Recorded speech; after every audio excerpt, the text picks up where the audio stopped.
Hi guys, nandito tayo sa bahay, sa bundok. Puno na ang ating fish pan, no? Grabe, walang tigil ang ulan. Isang linggo na yata, guys. Oh.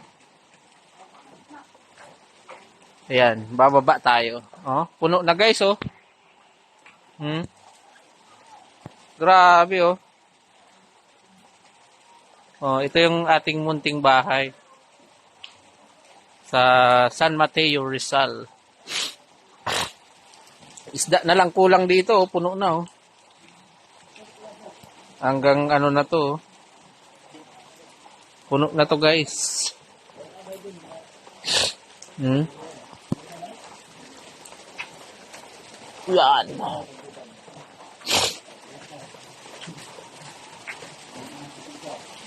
Ay, dyan ko